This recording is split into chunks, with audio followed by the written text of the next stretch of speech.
আসসালামু আলাইকুম প্রিয় গাইস, আপনারা দেখছেন আমার হাতে একটা কার্বোটার।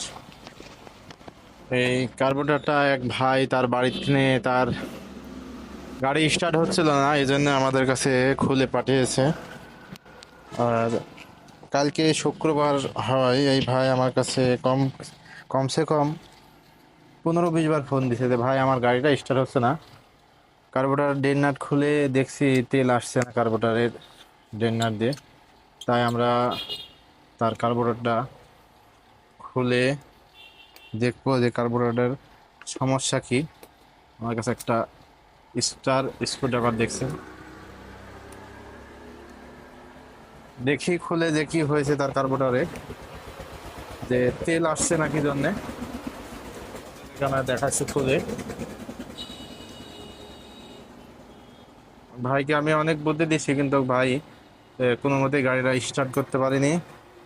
তার কার্বোরেটরটার সমস্যা কি মূলত আমরা সেটা আজকে দেখবো আর আপনাদেরকে দেখানোর চেষ্টা করব। কার্বোরেটরের ভিতরে কিন্তু কোনো ময়লা টয়লা কোনো কিছু নাই, একদম ফ্রেশই আছে।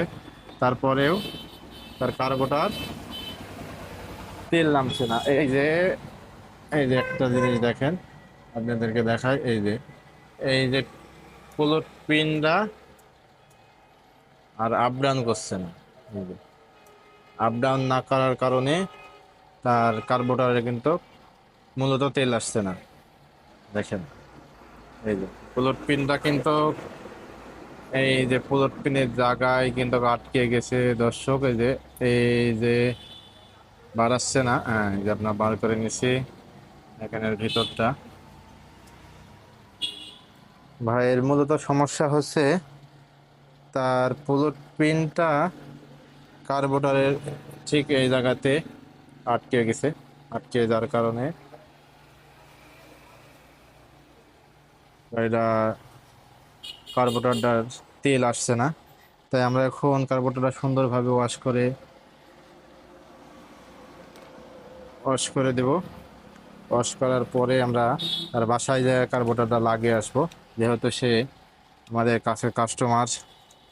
আর সব যাতে হচ্ছে বড় কথা, ভাই এখন বাসায় নাই, অনেক দূরে গাড়ি নিয়ে গেছে। এই জন্য আমাকে বলতে যে সাগর ভাই আপনি কার্বোরেটরটা কমপ্লিট করে আমার বাসাতে আপনার লোক দিয়ে লাগিয়ে দিয়ে আসবেন। অবশ্যই আমরা ভাইয়ের কাজটা করে দেবো, যাতে ভাই আমাদের পুরো খুশি থাকে।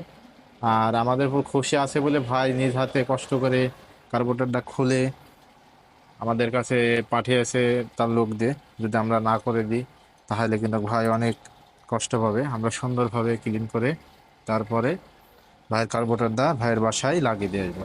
অবশ্যই ভিডিওটা ভালো লাগলে লাইক করবেন, শেয়ার করবেন আর আমাদের চ্যানেলটাকে সাবস্ক্রাইব করবেন।